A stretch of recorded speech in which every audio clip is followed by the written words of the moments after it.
El tema que me han pedido, que es hablar algo sobre, más que hablar, ¿se oye bien? Sobre el futuro de la pediatría. Mi idea, ¿no? Por lo menos en los últimos tiempos, es tratar de que la gente, paradójicamente, no pierda el tiempo. Es decir, yo lo que quiero es traerles algunos conceptos que me parecen importantes, no con un enfoque futurológico, por cierto que esto creo que lo pueden leer en cualquier revista de divulgación científica, sino con la idea personal de que el futuro se escribe en el presente, digamos, y finalmente el presente es un hiato entre el pasado y lo que viene. Y el futuro, yo diría, cercano, es responsabilidad de quienes vivimos hoy, que estamos acá, ¿no? Por otra parte, tener los ojos abiertos con respecto a lo que puede suceder vale la pena, porque muchas personas ajustan su existencia a programas de vida, y además algunos de los que están acá tienen responsabilidades de variada índole, ¿no? Que tienen que incorporar dentro de su pensamiento hacia adelante.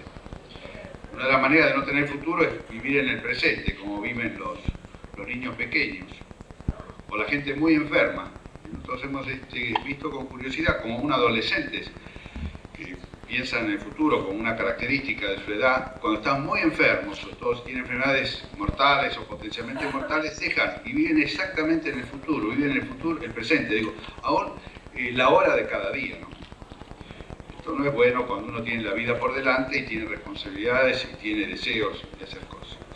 Por lo tanto, digo, en la charla que siga, que es una exposición un poco desordenada quizá, ¿no? de algunos aspectos, de reflexiones, y que pretenden tener un valor práctico, perdónenme porque no tengo otra condición, ¿no? El pragmatismo así aplicado a la pediatría. Me voy a referir, si les parece, a un determinado periodo lógico de tiempo que yo considero que es una generación, es una especie de parámetro humano, que son 40 años, una generación. Entonces, ¿qué podemos esperar en la pediatría, en parte argentina y en parte mundial, yo me animaría a decirlo, para los próximos 40 años? Esto coincide a su vez con el fin de un siglo, como este que estamos, el comienzo de otro, y lo que es curioso es que también el comienzo de un milenio. Pero claro, ya si uno supera la barrera de estos tiempos, realmente, y más en este momento, uno podría hablar en la edad de piedra, quizás no era muy difícil hacer un pronóstico para los próximos 2000 años, podía haber el fuego, alguna cosita así, pero con el medioevo que no pasaba nada. Pero ahora en esta época los cambios presumibles son muy rápidos, ¿no? Entonces hay que andar con cuidado, porque si no se cae en pensamientos fantasiosos que anulan el compromiso y la acción y el pensamiento. Si uno puede proyectarse tan hacia adelante, se entretiene, se lo cuentan los nietos, si tienen nietos, los hijos si lo tienen, lo que sea. Bueno, no es la idea, ¿no? Entonces, una generación. Entonces, uno asume que en este periodo, por lo menos yo lo veo de esta manera, va a existir progreso. Entendiendo por progreso, por lo menos, el no estancamiento de las cosas. Una cosa que se mueve en cualquier dirección, en mi opinión, es progreso. Esto puede ser discutido, ¿no? Aunque, como el mar, digamos, que llega, crece, la marea, bueno, es progreso. Ahora, el progreso que uno espera para este periodo, como ha sido el progreso humano en todas las etapas, no está centrado en los grandes hombres, ni en las personas excepcionales, sino está centrado en los criterios que viven en una generación, que por lo común toma los valores de la generación anterior y los revitaliza y los modifica, digamos. Y esto es lo que estamos haciendo y están haciendo ustedes, cada uno en la suya, seguramente aún sin darse cuenta. Es decir, que es un proceso continuo, que podría considerarse casi un proceso tradicional, de continuidad y cambio, en el cual esas personas o individuos, gestores de ideas, etcétera, actúan como puntos nodales, aún como puntos de referencia, pero en general son epifenómenos. Digo esto porque hay mucha gente joven que frecuentemente está esperando que venga la persona, el individuo, el político, el científico iluminado, que abra los caminos. Los caminos los tenemos que abrir sin darnos cuenta, los estamos abriendo nosotros, y insisto, idealmente a través de un proceso que por lo común en medicina no es crítico, es acrítico, es un continuum. De pronto aparece algo, como por ejemplo, en un momento puede haber sido la penicilina, por ejemplo, una cosa reciente. Pero si ustedes piensan, bueno, por cierto se planteó una crisis cuando apareció la posibilidad de matar a las bacterias, ¿no? Pero, o cuando, en fin, cualquiera, pero si ustedes lo miran en una perspectiva global o macroscópica, y no ha sido tampoco una crisis, yo creo que es una parte de este proceso insisto, de cambio y de transformación continua. Segundo punto es si yo quisiera describirle a ustedes qué uno piensa, cuál es dentro de la perspectiva de la medicina, el signo actual en la pediatría, que la rige en el mundo entero, y es penoso decirlo, es la desigualdad. Desde la perspectiva de los niños, no de los pediatras, de los niños, de la humanidad misma, es la desigualdad. Esta desigualdad se plantea, desigualdad en cuanto a las expectativas de vida de los chicos, ¿no? En cuanto a la duración de sus vidas y el valor que esas vidas tienen, es decir, lo que se llama calidad de vida. El signo es la desigualdad, y que se denuncia por entidades internacionales, que la UNICEF, todos sabemos que la desigualdad existe en el planeta, digamos, ¿no? Pero también existe dentro de los propios países, porque hay estratificaciones en cuanto a la duración y calidad de la vida de los chicos. En Argentina, en los continentes, digamos, vamos a ir bajando, planeta, continente, países. Y esa desigualdad, en mi opinión, en el periodo que yo me refiero, 40 años, no se va a resolver. En mi opinión, no se va a resolver. Demostrar que si esto es cierto hay que partir, porque vean, las razones podemos discutirlas, no es mi idea discutirlas en este caso por qué hago esta afirmación, es mi pensamiento. Lo que se puede, y espero que se dé, es que se morigere esa desigualdad. Esa es nuestra responsabilidad en 40 años, entiendo. Y yo diría que hay dos maneras de morigerar las desigualdades, ¿no? Achicando desde arriba y subiendo desde abajo. Yo creo que quizás haya más posibilidad, aun cuando mi conferencia en gran medida verse sobre lo opuesto, en mejorar la calidad de vida y la expectativa de vida de las poblaciones a través de medidas que van a ser esencialmente preventivas. Y yo diría que en pediatría son tres líneas. La más importante es la educación de la comunidad en salud, para la salud, la educación de la comunidad. Una de las crisis de la Argentina, que en esta particular etapa de su existencia política, desmerece la educación como una actividad secundaria y desconsiderada. La educación. En términos muy genéricos, no hablo ni siquiera de educación para la enfermedad, hablo para la salud, para el bienestar. Hay educación para el bienestar, que se incluye todo, desde la ABC, la matemática, la geografía, la historia, Borges y lo que sea. Y también algo de cómo se lavan las manos, ese tipo de cosas. Educación. La otra gran cosa que seguramente vamos a hacer es que vamos a seguir vacunando a los chicos, protegiéndolos de 4 o 5 enfermedades letales a través de un mecanismo accesible que seguramente vamos a lograr a lo mejor vacunar a todos los niños para un conjunto de enfermedades y ya no habrá más tétanos, ni hidrofobia, ni sarampión, ni polio, y disminuiremos alguna otra.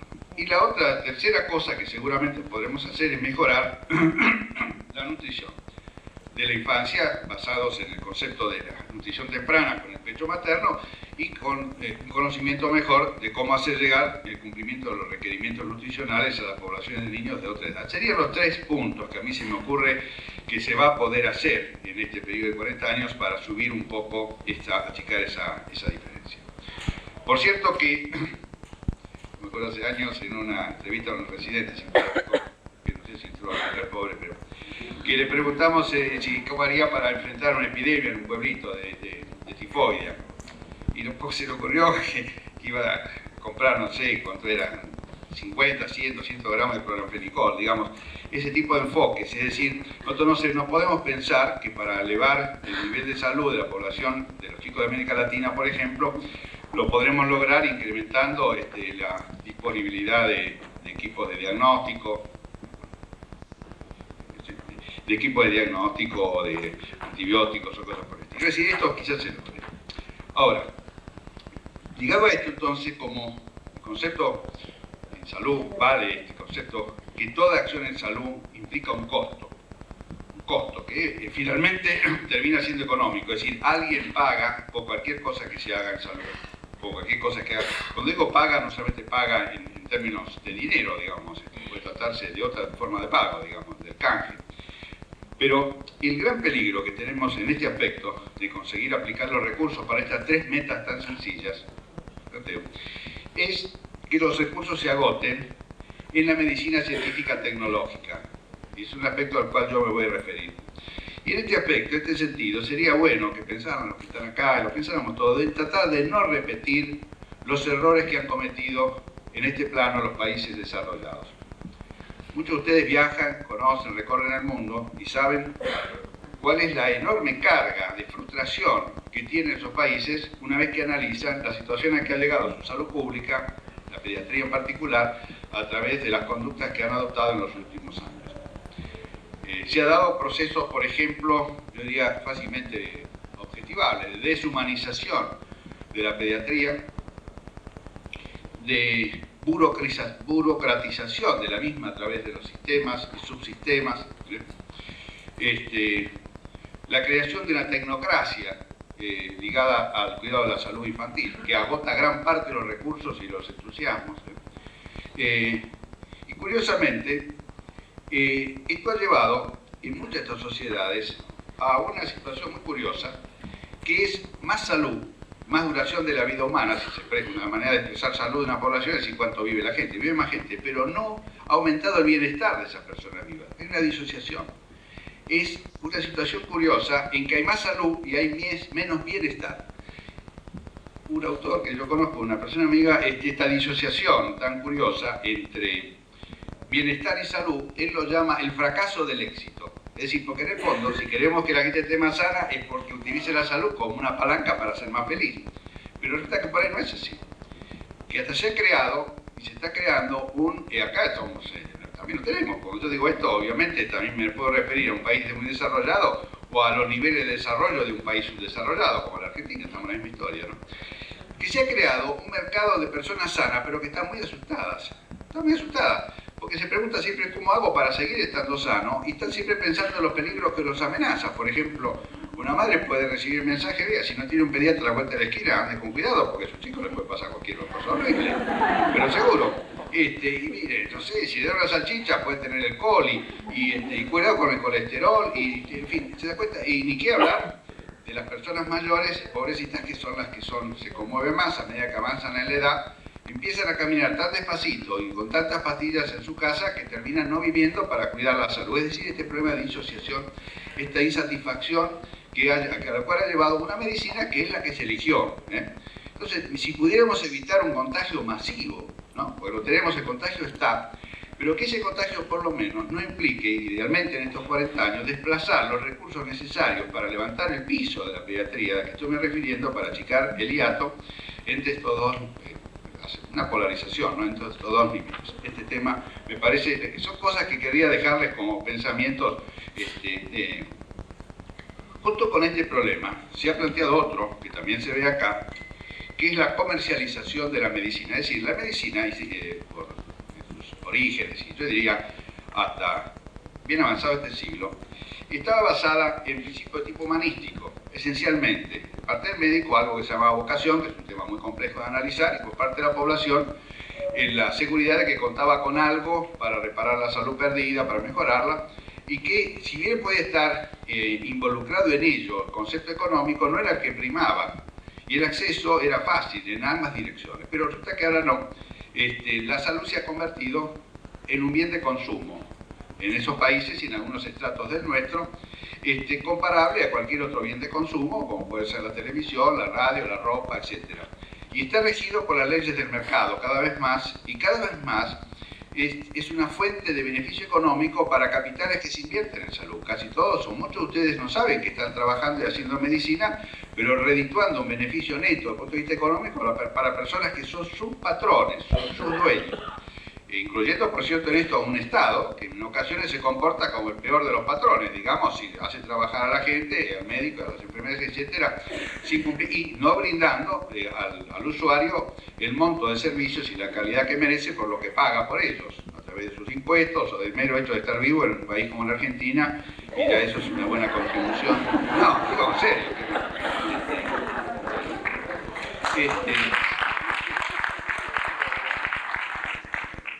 Esto a su vez se basa en un concepto que a veces yo lo veo aún en residentes que hablan de esto con un Ateneo, hablan de esta relación costo-beneficio en medicina. Dicen, ¿cuál es la relación costo-beneficio de la aplicación de la vancomicina en la sepsis? Pero esto no se debe usar esa palabra, porque eso lo usan los economistas, eso es una gente. En medicina, si quieren hablar de costo, y el costo en medicina es un término que va mucho más allá de lo económico, hay que hablar de costo-resultado. Es diferente esto, no beneficio, pero es el resultado. ¿Qué sucedió con o qué podía suceder? Sí, eso es algo que se acerca, digamos, ya que estamos, porque yo cuando hablo de esto, les voy a volver a repetir que lo que tenemos y podemos tratar de evitar es la extensión masiva de este concepto, pero yo les aseguro que es muy poco probable que en los próximos 40 años este problema que yo señalo como extremadamente grave de la comercialización de la medicina deje de existir. Fíjese, hay un médico que ustedes lo conocen, he estado una vez acá, el John Kirkpatrick, que fue el jefe de radiología del Chile de Boston, me contaba que hace un tiempo su hija muy querida tuvo un bebito. Entonces un día volvió a la casa, estaba ya cerca del parto, dice que había ido al hospital, y había hecho una cola, que me dijo, mira, había estado 15 minutos, ya me atendieron y me atendió un doctor muy simpático, que quizás esté el día del parto, me dijo que iba a tratar de estar.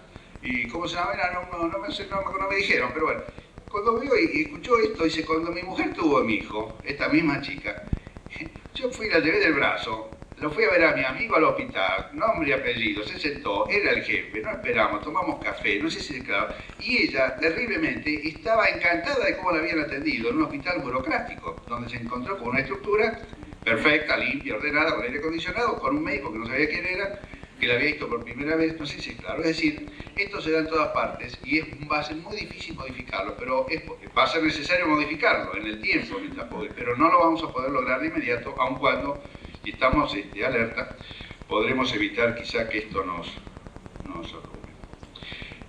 Digamos esto, yo ya estoy, no en lo personal, sino por razones biológicas, en este problema.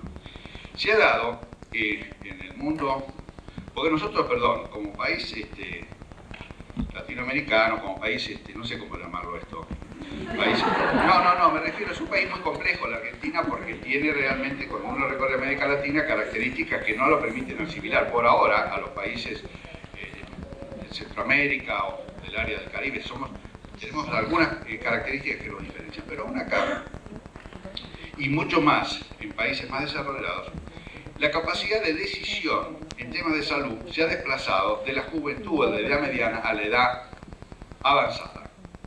Estos son estudios muy interesantes de economía en salud que se han hecho en todas partes, mostrando que los que deciden a qué se aplica el dinero en salud son personas que tienen más de 65 años, es decir, son ancianos.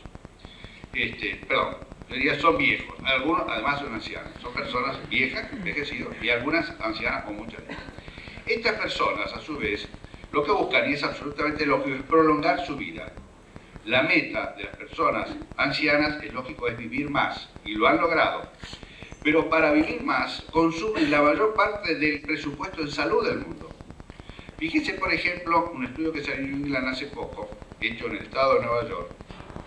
El 30% del gasto en terapia intensiva de todos los hospitales del área para atención de adultos no pediátricos se consumía en la última hora de vida de personas de más de 65 años. No sé si es claro. Mantener una hora vivo a las personas de más de 65 años consumía el 30% del presupuesto de las terapias intensivas.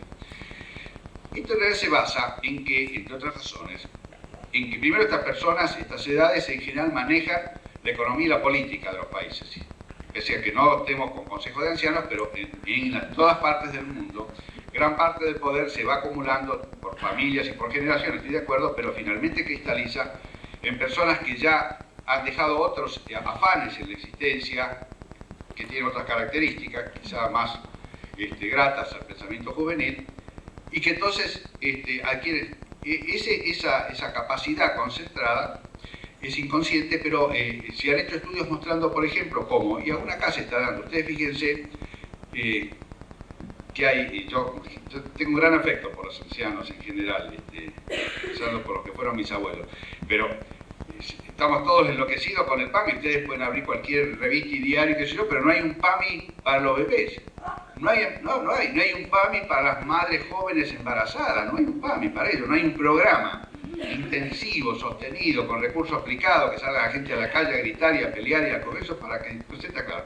Esto es un síntoma. En realidad, el problema es que, mezclado con este asunto de estirar la vida, hay una fantasía, pero que ha sido estimulada por la medicina, que es una fantasía de inmortalidad.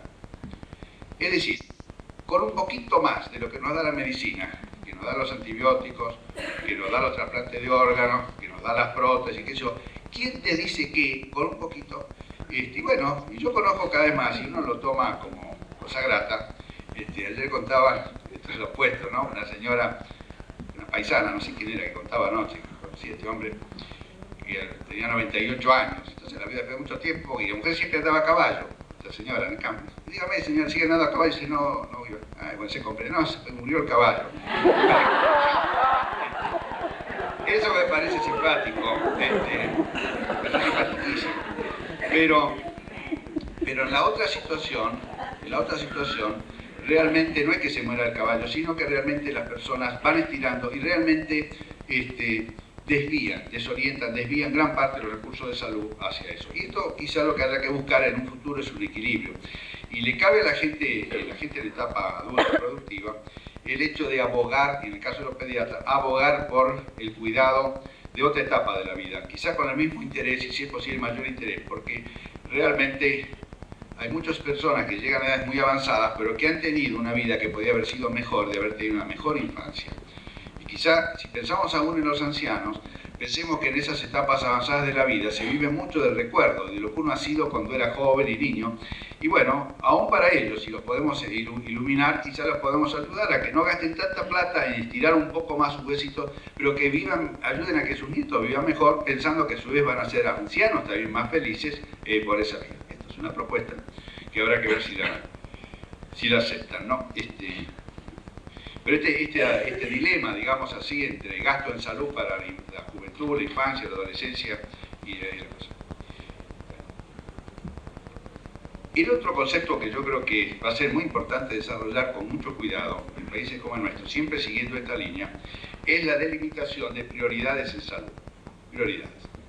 Para evitar el gasto, yo diría, como se da ahora, anárquico, la aplicación de recursos, no solamente, como digo en este caso, al cuidado de la salud de la edad de la vida, sino a metas que surgen, por ejemplo, por intereses económicos que apuntan a determinada meta en salud, se canalizan los recursos por esa vía, o modas, o resultados de una promoción muchas veces orientada directa o indirectamente por la medicina misma. Ustedes piensen que muchas de las fantasías y de las expectativas de la población sobre salud son irrealistas, no son realistas, están basadas en mensajes que recibe constantemente. Hoy por hoy el tema salud es uno de los temas que más interés despierta en la comunidad de todo el mundo.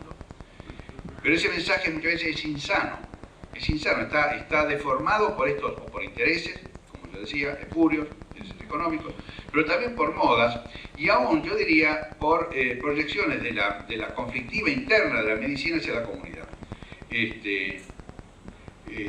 Mensajes de tipo orientador, masivos, llegan a las familias a través constante de los medios gráficos, de la televisión, sobre todo mucho, de la radio, no solamente a través de mensajes específicos orientados, sino a través de dramatizaciones que incluyen aspectos de salud. No se puede hacer nada, digamos, que en alguna manera no exprese y en algún momento una visión. Entonces, muchos de los paradigmas propuestos, algunos de los cuales son tan ridículos como, por ejemplo, fomentar el consumo de cigarrillo a través de la motocicleta, por ejemplo. O ahora hay uno sobre personas que tienen éxito en el deporte competitivo y fuman una marca. Es una cosa, se dan cuenta ustedes que son mensajes absolutamente contradictorios, pero que son captados como tales y nadie sale a la palestra, nadie, no se sale, o muy poco, a los fines de ir desbrozando este camino que nos va a llegar, porque finalmente después la gente, necesariamente la población, pide esto.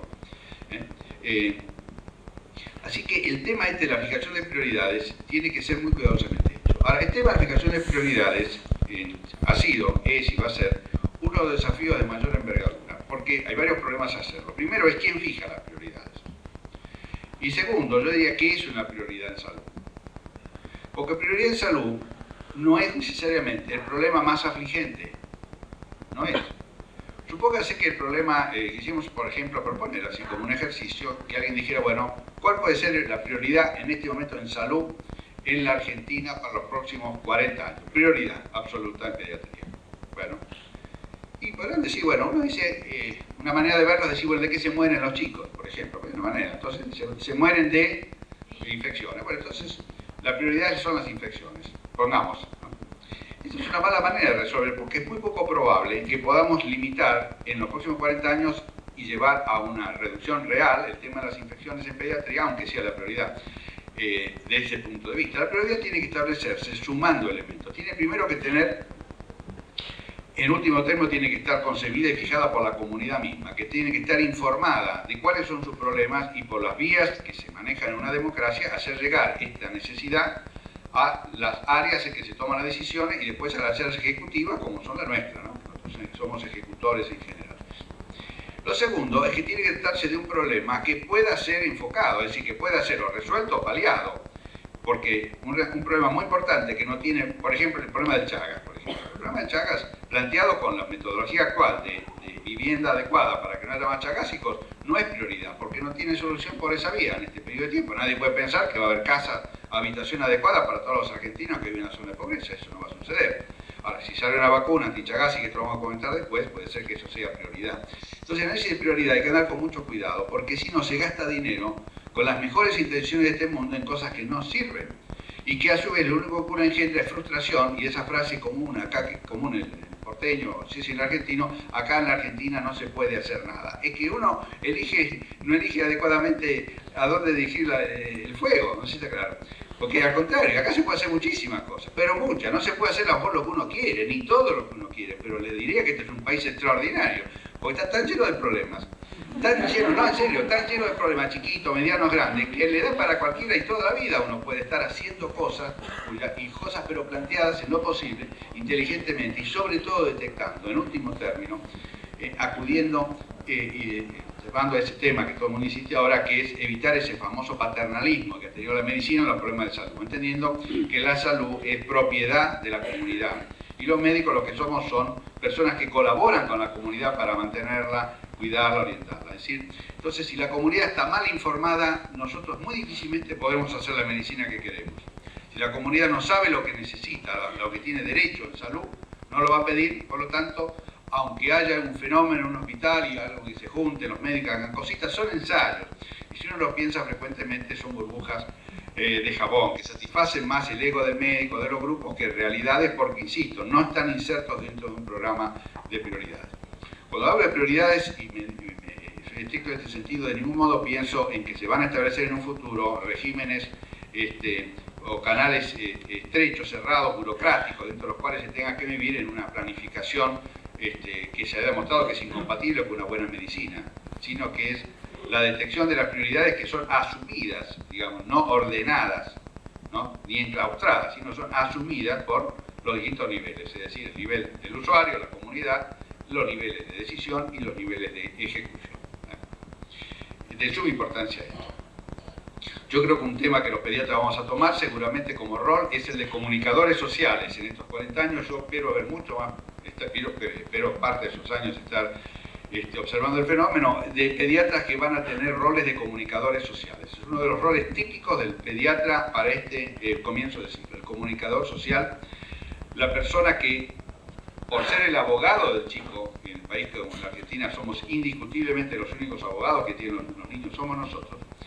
Bueno, esa función de abogacía no se va a poder ejercer solamente desde el consultorio o el hospital, sino es muy probable que tenga que emplearse otra metodología a los fines de que se ejerza con eficiencia y pueda llegar a este punto, digamos, de colaborar para la detección de las áreas de prioridad.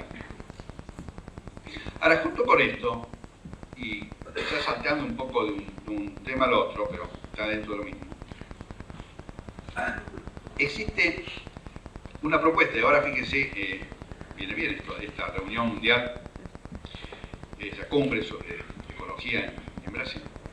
Hay una preocupación, una visión planetaria de la salud, es decir, considerando al planeta como un satélite en el espacio en el cual todos estamos habitando, que está enfermo, digamos, de una manera.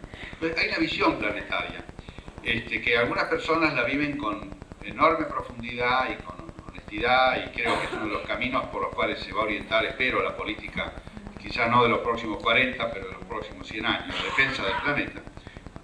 Pero, de momento, esta visión planetaria ha tenido valores, que yo no, en medicina hablo, ¿no? Que tienen una indiscutible eticidad, digamos, en algunas cosas que son muy pocas. Por ejemplo, yo creo que la única que yo puedo rescatar seguro es la erradicación mundial de la viruela.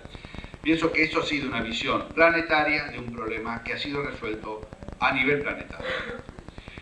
Porque lo que pasa es que en general las propuestas de una medicina planetaria provienen de los países que tienen más recursos económicos volcados a todos los fines, incluyendo lo de la salud, ¿no?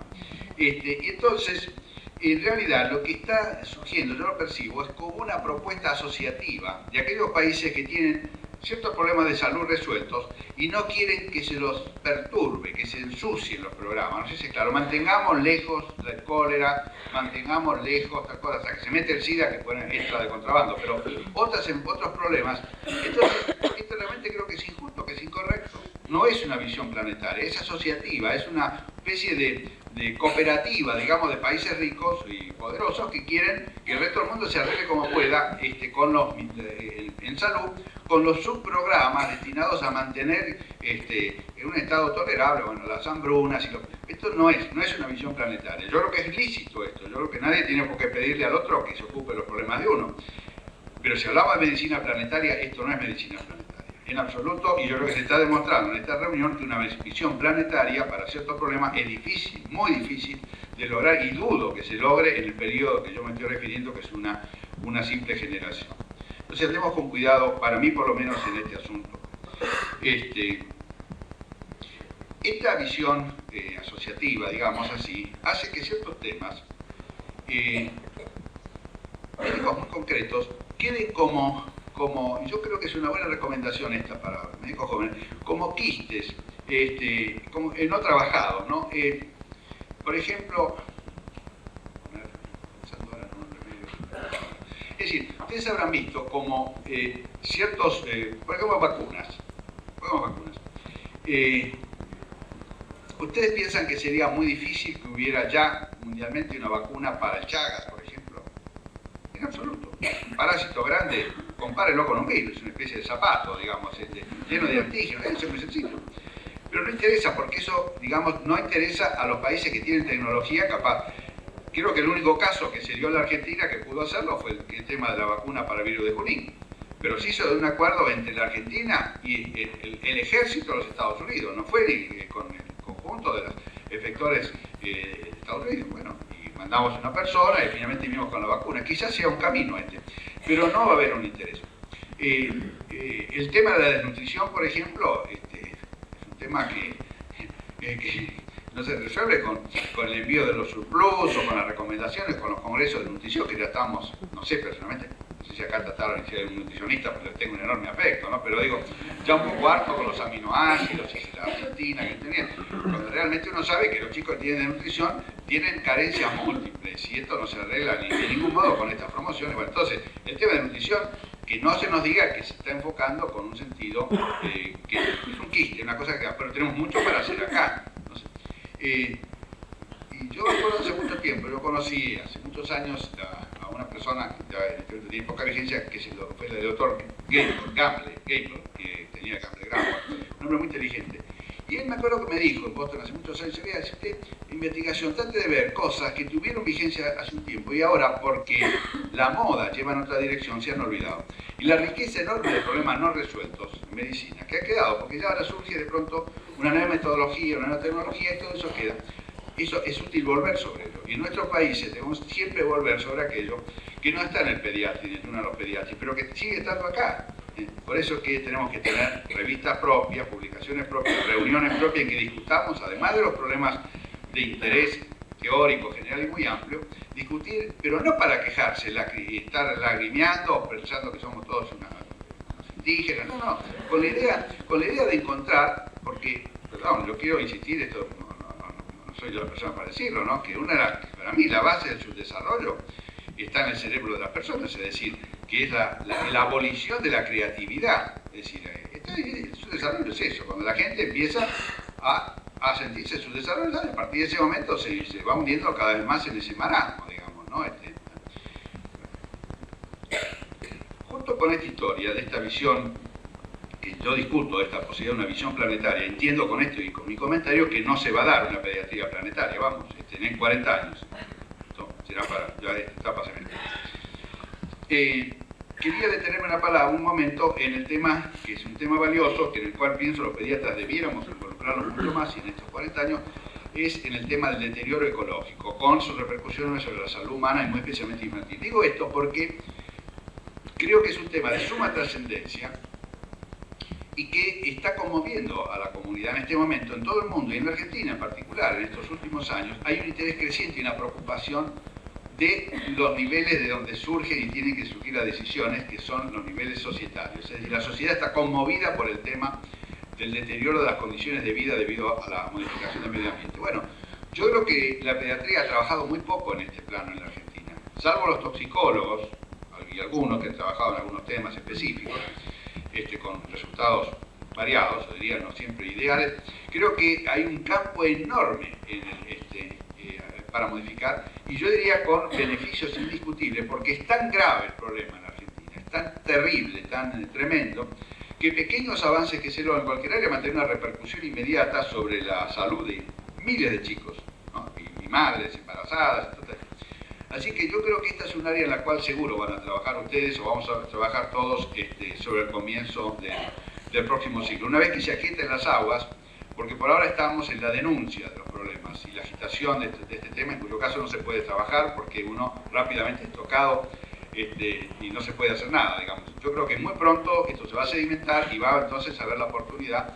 Ustedes hablaron en los años muy anteriores de lo que era la terapia intensiva, y bueno, pero todo se da en su particular momento, digamos, y creo que este es un momento adecuado, próximo, para poder trabajar en este tema de tanta importancia pediátrica, ¿no?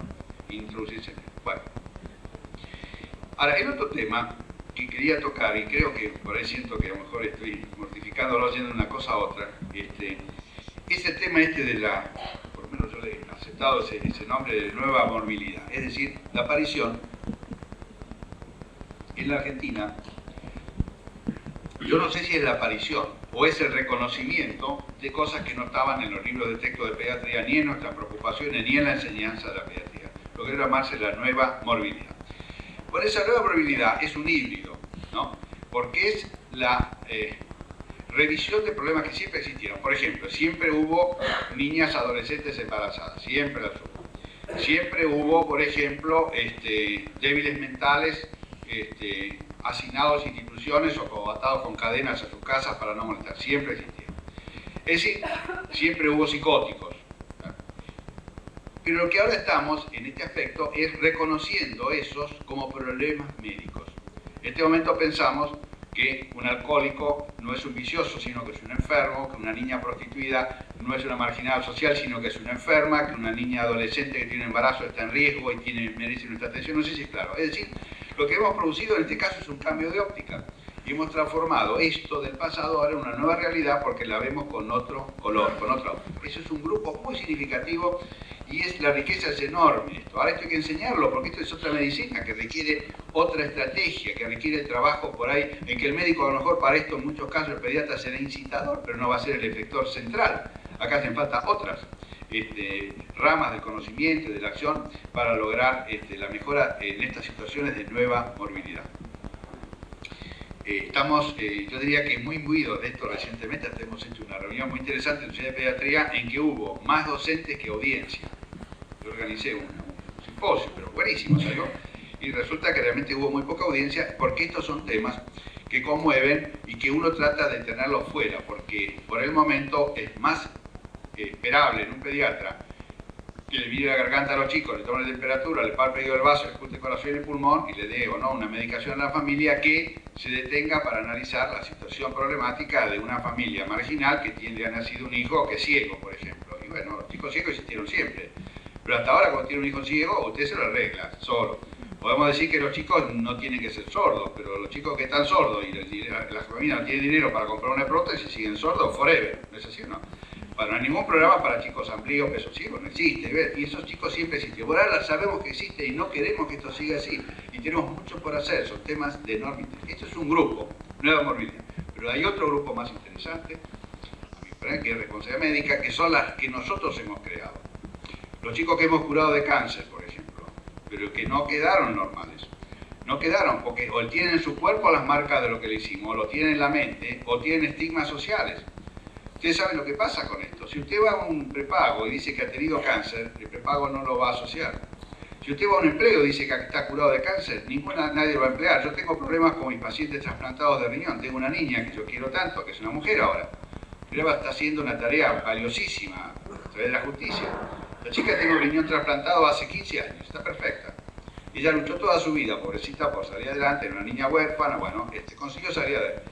Y la única posibilidad que ella tiene de lograr empleo es que la declaren discapacitada, tienen que solicitar. Ella dice que prefiere morirse de hambre, pero no va a ser discapacitada, porque ella no es de que ella luchó para no ser discapacitada. Entonces, ¿qué sentido tiene? Que estemos trasplantando seres humanos que después los marginamos por el...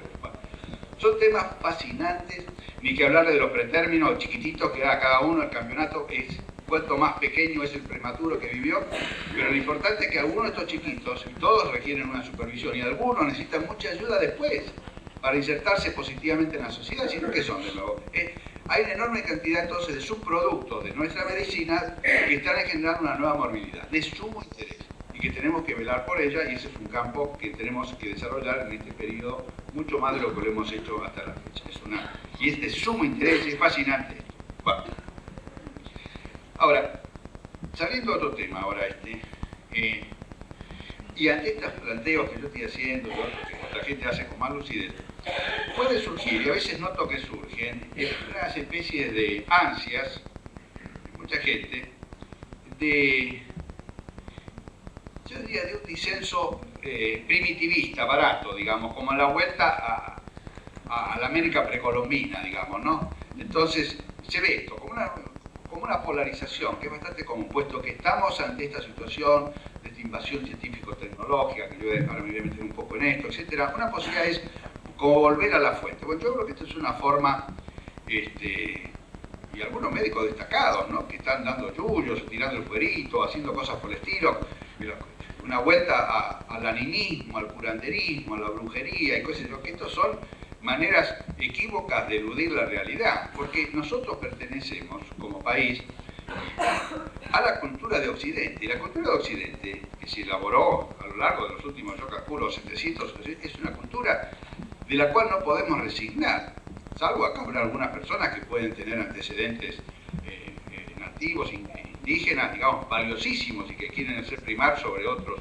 pero muchos de los habitantes de este país y gran parte de los médicos están imbuidos por razones de toda índole en esta cultura occidental, que tiene valores.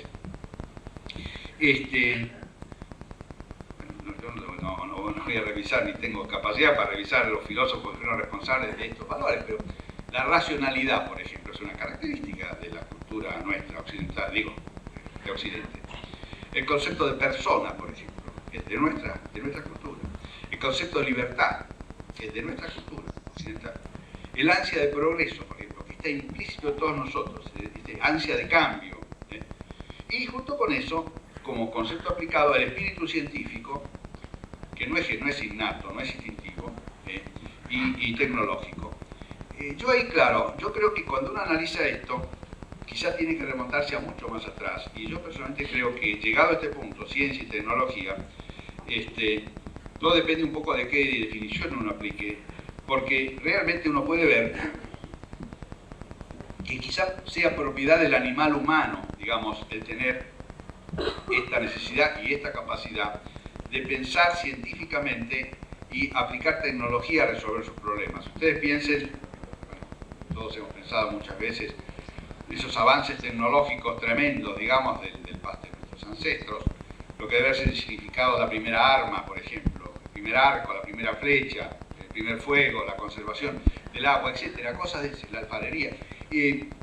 Pero esto está muy metido, y quiero decir que esto no podemos ni debemos, esa necesidad innata que tenemos de cambiar las cosas, de aplicar una manera adecuada de pensarlas, discriminarlas y luego resolverlas a través de la tecnología, que es ciencia aplicada en último término, que no debemos ni podemos perderlo. Y yo diría que la manera de cuidarlo es ejercitando nuestras capacidades en estos temas, como personas, en libertad, animarnos a pensar, a crear y desarrollar nuestras propias actitudes científicas y nuestra propia tecnología, porque si no lo único que nos queda, que es lo que hacemos en muchos casos, es importarla, digamos, dentro de la esfera en que nos movemos.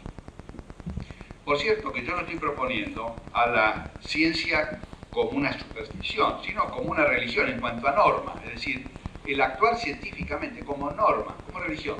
Digo porque en este momento está cundiendo, y creo que todos participamos de esto es otra de las cosas que para mí habrá que enfrentar con mucha dureza en este periodo, es la hipótesis, que tiene mucha gente, de que, yo diría, como una característica íncita propia del progreso científico-tecnológico está la benignidad.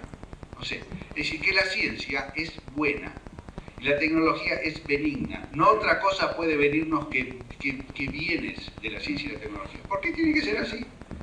¿Qué características tiene la ciencia y la tecnología que las haga intrínsecamente buenas? Lo serán en la medida que la apliquemos a fines que sean benéficos y con un control muy estricto, porque puede darse todo lo opuesto. Entonces yo diría que el ojo alerta con respecto a lo que es el progreso, porque esto ha venido a reemplazar a las religiones. La ciencia hoy por hoy es una religión, quiera que no, que yo creo que en algunos aspectos yo siento que mucha gente, y gente amiga, inteligente, que la ve como un acto de fe. Uno no discute, acá hay un progreso científico, es bueno por definición. Ya está, uno lee en el diario que se inventó tal cosa, es extraordinario. Bueno. Y por ahí resulta, cuando usted se pone a pensarlo, es un paso atrás terrible que nos lleva 100 años atrás en un área determinada. Y lo mismo en cuanto a tecnología. No son intrínsecamente benéficas, no lo son. Entonces, esto es un problema, ¿eh? Y yo creo que yo creo que es una buena propuesta que a veces le hago uno, es decir, de cualquier cosa que han leído en una revista, ponerse a pensar, ¿esto realmente es benéfico o no es benéfico? Por lo menos calificarlo,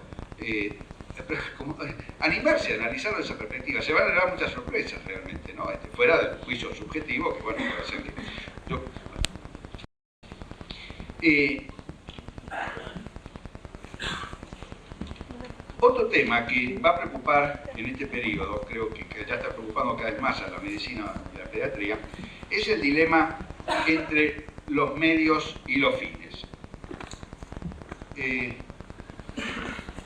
Yo podría dar, quizá para simplificar, lo que quiero decir con esto, un enfoque que ustedes manejan cotidianamente, que es, por ejemplo, la aplicación de procedimientos extraordinarios en pacientes en terapia intensiva. Si uno se detiene en muchos casos a analizar esta disyuntiva, si los fines, justifican los medios, va a encontrarse con que en muchos casos se está falseando y se está aplicando un precepto maquiavélico, digamos. Maquiavelo fue un poco el príncipe, digamos, de que los fines justifican cualquier medio, ¿no? Pero si ustedes piensan en ocasiones cuál es el fin de los medios que se aplican a un niño determinado para jugar una hipótesis de 1 por 1000 que pueda mantenerse en vida, se dan cuenta en muchos casos que esos medios son absolutamente desproporcionados e inadecuados a esos fines. La medicina futura, yo pienso que va a ser una medicina de medios y no de fines. Piénsenlo, porque puede ser esto un poco chocante para muchos, pero yo personalmente creo que medicina y toda actividad humana interesan mucho más los medios que los fines. En el fondo, uno está más envuelto, digamos, en lograr vivir en medio de personas y con individuos que valoren adecuadamente los procedimientos y los medios, más que los fines de esos fines que en el caso de la medicina todavía no son para muchos de nosotros de todo claros. Y yo estoy llegando un poco al fin de la charla, pero quería detenerme unos minutos todavía en gastarle su tiempo hablando de la salud como una parte del bienestar humano. Es decir, uno de los deseos fundamentales del hombre, además de alejar los fantasmas de la muerte, del dolor, de la invalidez, es lograr una cosa que yo no conozco una palabra mejor que pudiera llamarse bienestar. Bienestar. Que es un estado muy particular de un individuo, puede tener una sociedad, una familia, de sentirse bien consigo mismo. Esto no es exactamente felicidad, porque el bienestar tiene momentos de felicidad. Tampoco, y por cierto, no es confort, nada que ver con eso, ¿no? El bienestar no tiene nada que ver con la calefacción, ni con el aire acondicionado, ni con la alfombra. Bienestar. Un componente esencial del bienestar es el estar sano, sentirse sano. Es una sensación que tenemos. Sentirse sano, sentirse en plenitud. Eso no es un estado crónico, porque muchos de los que están acá en este momento no se sienten enfermos. Hoy están enfermos. Porque les duele la cabeza, porque tuvieron una mala digestión, pesadillas, se pelearon con el novio. Puede haber no están sanos hoy. Pero hay un momento en que uno se siente bienestar y un componente importante es decir, estoy bien, estoy sano. Ahora, no hay que confundir, por cierto, una cosa con otra, ¿no? Pero lo importante que disociando el tema, que para tener salud, la inversa de lo que estaba diciendo, hace falta tener un umbral que yo llamaría mínimo de bienestar global. A ver si esto lo explico adecuadamente. Yo dije que la salud es una parte del bienestar, pero a su vez para estar sano hay que tener una tasa básica, cada uno sabrá cuánto es, de bienestar global que incluya todos los otros elementos, seguridad, protección, amor, respeto, paz, todo eso son componentes del bienestar. Si uno no tiene eso, un nivel mínimo, escúcheme, mínimo, de eso no puede tener salud, no puede tener la sensación de estar sano y no está sano, por definición no está sano. Entonces, esa es una propuesta, a mi manera de ver, que contradice preceptos de la Organización Mundial de la Salud. Yo he discutido muchas veces este tema, que la salud aislada del bienestar global es imposible, y es una propuesta necia, y es una propuesta traicionera, que no se puede lograr eso. No se puede. Es lo mismo que pasa ahora con la leche, no esta que vende cierta gente, sino la leche para los lactantes, que no cura la desnutrición. Los chicos desnutridos que tienen carencia, la leche es un componente, le queremos dar salud a través de eso. Estos chicos tienen además una cuota de bienestar global para poder aún asimilar adecuadamente la leche y progresar. Y a lo mejor tiene que tener un techo, el padre tiene que tener un empleo y tiene la madre tipo para tener un embarazo. Digo, una cosa mínima, no sé cómo se llama esto. Entonces, con este concepto de bienestar global como un prerequisito para la salud, yo creo que es otro de los temas que los pediatras tenemos que podemos y debemos tomar como un elemento que encuentre desarrollos, no soluciones. No hablo de este famoso proceso de que hablamos, de esta generación que estamos analizando. Dentro de esta línea,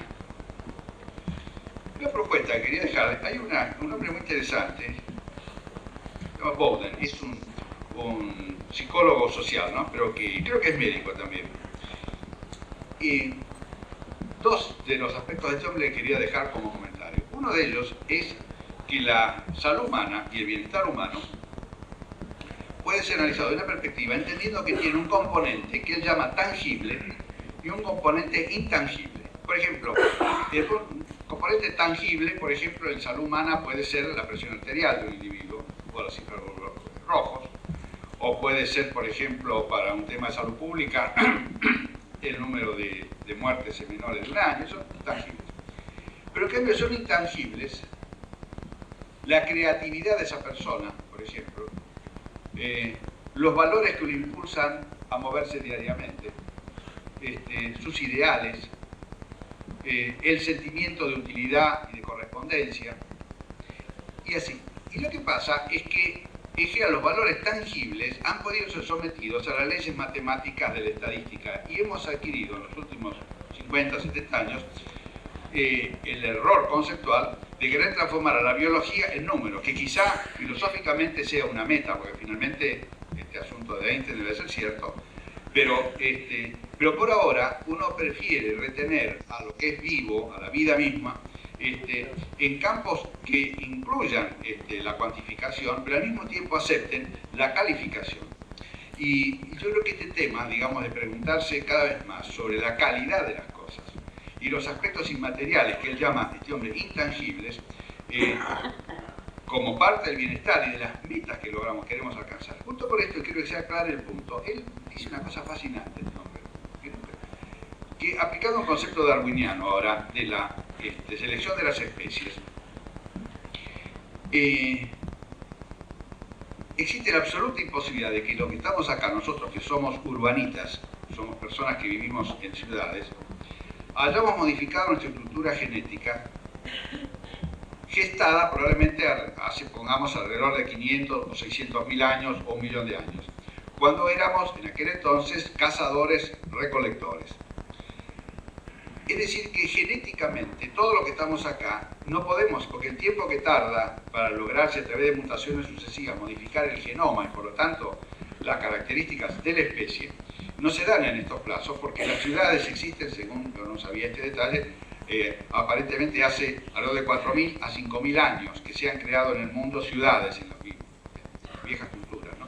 Es decir, que es un tiempo demasiado pequeño. Y Es por eso que es curioso que muchos de los conflictos del hombre y del niño que viven en las ciudades, en el fondo, si uno los analiza, son absolutamente imposibles de pensar en un niño o en un adulto que viva en las condiciones en que vivía el hombre primitivo. Por ejemplo, cosas como la utilización de las manos, la noción de pequeño grupo, íntimo, compartido, la sensación de compañerismo, la lucha por objetivos concretos, cercanos y factibles en común, el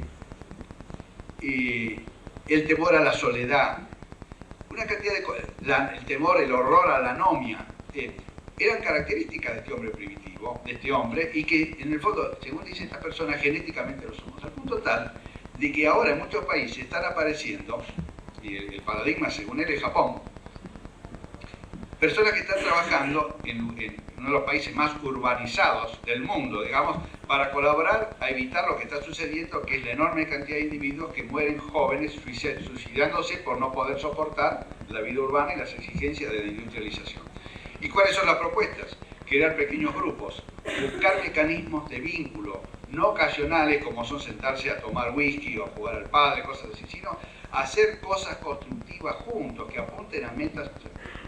Y finalmente, si uno piensa en los chicos, sabe claramente cuáles son las reales necesidades de un niño para crecer en salud. Y estas no siempre se basan en estos preceptos cuantitativos.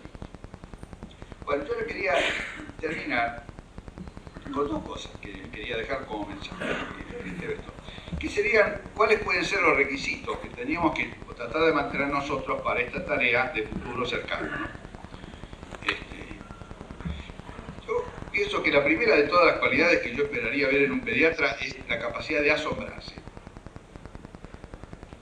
Asombrarse ante la vida humana, asombrarse ante el nacimiento de un bebé, asombrarse ante que las uñas crezcan, asombrarse ante la respiración, asombrarse ante todo.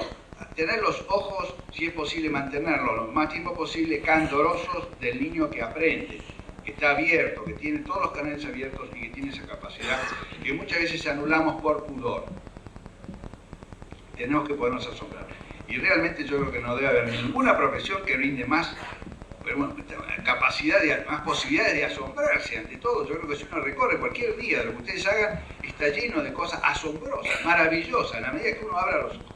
Ese asombro, en mi opinión, si uno lo tiene, rápidamente conduce a otro tema importante que es la curiosidad. Porque el asombro por sí mismo es abrir los ojos, pero después uno empieza a preguntarse, ¿y esto qué es? ¿Cómo es? ¿Y por qué es? Entonces, esta asociación de asombro y curiosidad, yo creo que es una cualidad que los que no la tenemos que rescatarla, que va a ser imprescindible si queremos ser artífices y actores en este futuro de que yo hablo. Bueno, junto con esto, asombro y curiosidad, surge, yo creo, casi seguro, el interés, digamos, porque si uno tiene curiosidad por algo, se interesa. Bueno, ustedes me dirán que estoy llegando demasiado lejos, pero yo creo que hay muchos pediatras que ni tienen curiosidad, primero no se asombran de nada, segundo, por un mecanismo otro, han perdido interés aún en lo que están haciendo. Por ejemplo, yo recuerdo siempre hace muchos años, espero que no haya ningún tucumano, que yo los quiero mucho, hace muchos años colaboré para que se creara una residencia en Tucumán, hace muchos años. Bueno, y me acuerdo que un día hice un pase de sala, había internados en el hospital de niños de Tucumán, más o menos unos 150 chicos, de los cuales los médicos que estaban allí tenían cierta timidez y decían, mira doctor, lo que pasa es que tenemos 70 desnutridos, como diciendo, doctor, te viene. Bueno, y fuimos a ver esos chicos desnutridos. Y esos chicos desnutridos, 70 desnutridos, menos de la mitad tenían desnutrición primaria, otros tenían enfermedades de las más curiosas y variadas, sin problema, y no había un desnutrido que fuera igual. Alguien que vea los desnutridos como iguales. Y hay mucha gente que dice, doctor, tengo un consultorio, viene uno. No hay dos personas que sean iguales, no hay dos bebés que sean, aunque sean desnutridos primarios, son todos diferentes.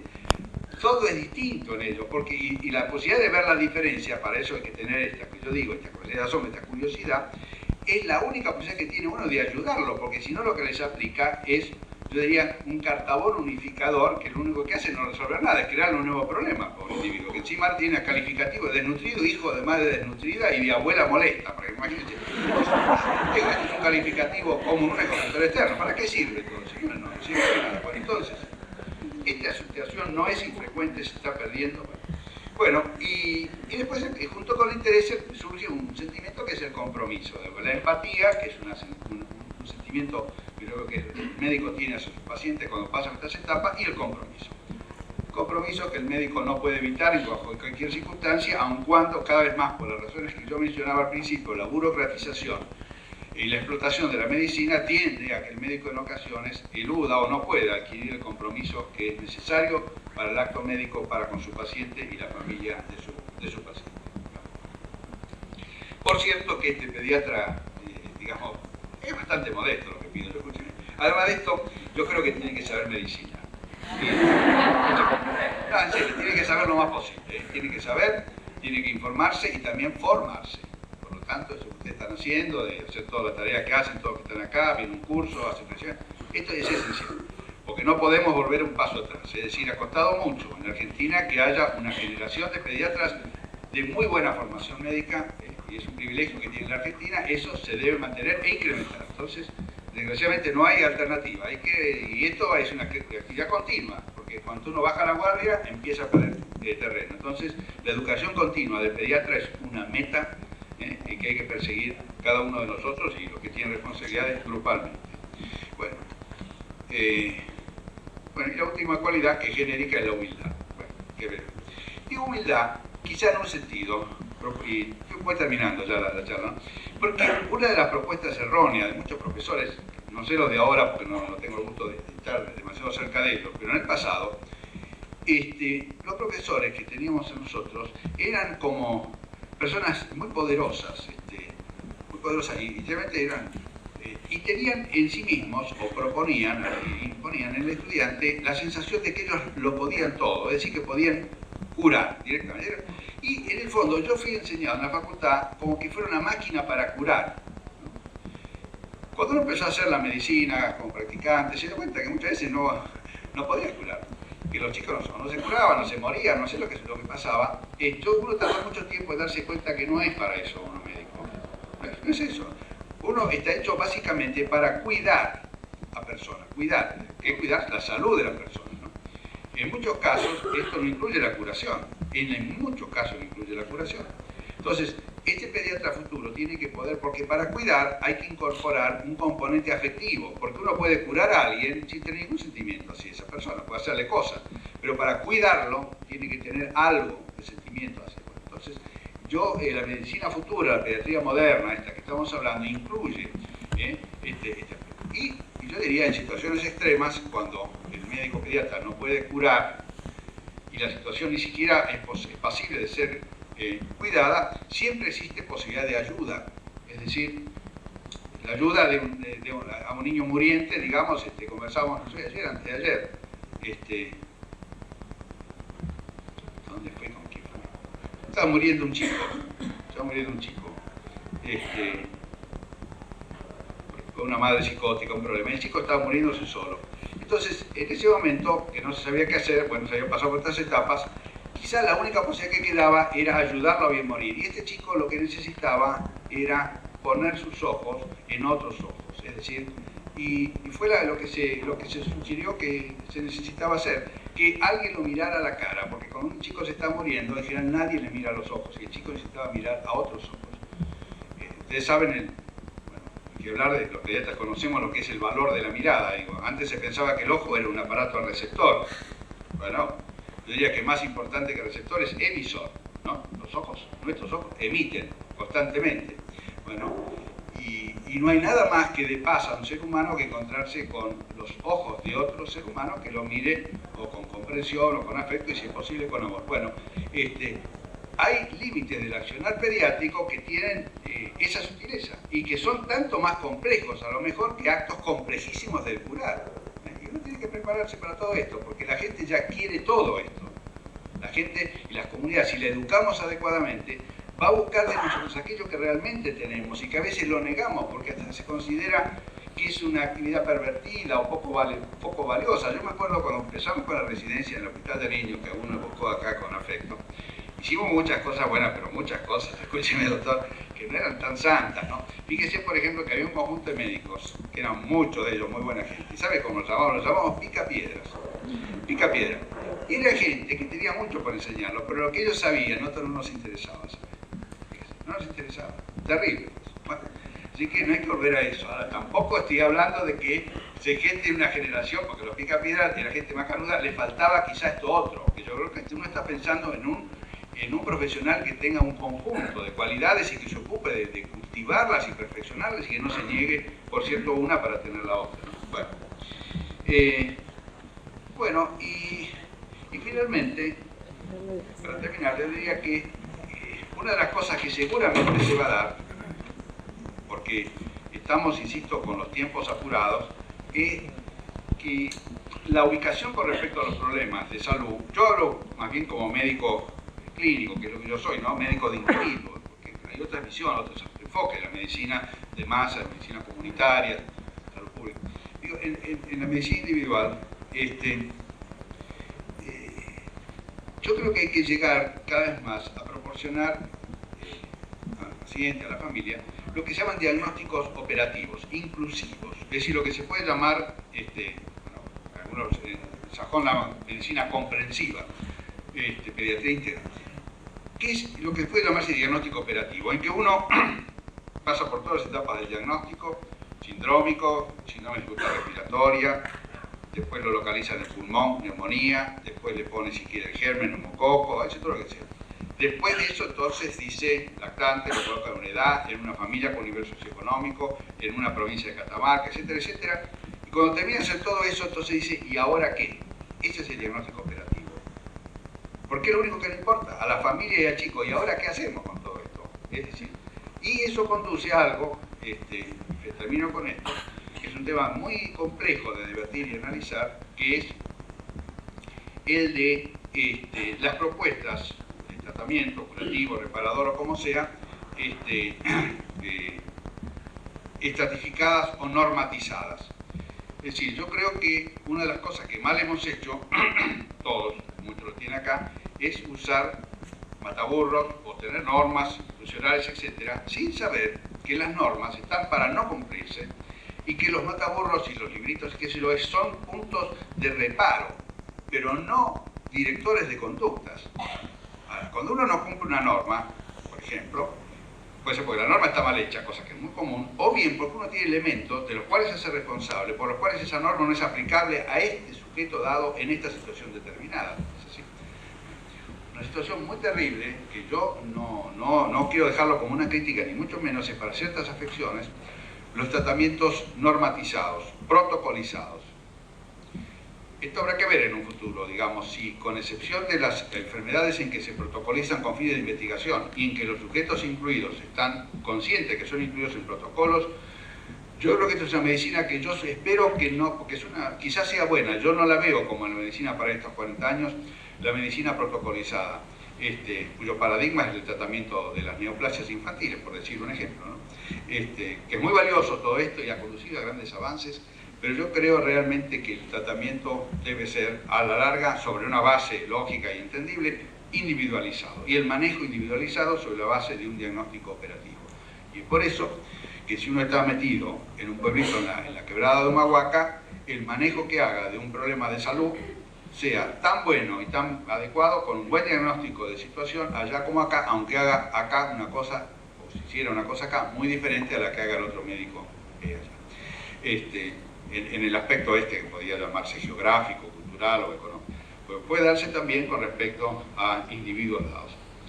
Bueno, yo termino allí. Yo quería volver a lo que les dije al principio, ¿no? Yo creo que, si ustedes han pedido este tema, me parece un buen tema, no porque lo de yo, sino como preocupación, es decir, hacia dónde van las cosas. Por lo menos hablar, después ustedes hablan con otras personas que les va a dar seguramente muchos de ellos elementos de juicio más valiosos. Pero es un tema de importancia, porque yo creo que no podemos seguir en nuestra medicina, en nuestra pediatría, andando a tientas y a ciegas, esperando que mágicamente alguien bueno, sobre todo bueno, tiene que ser bueno, o circunstancias favorables, nos den las pautas y nos guíen.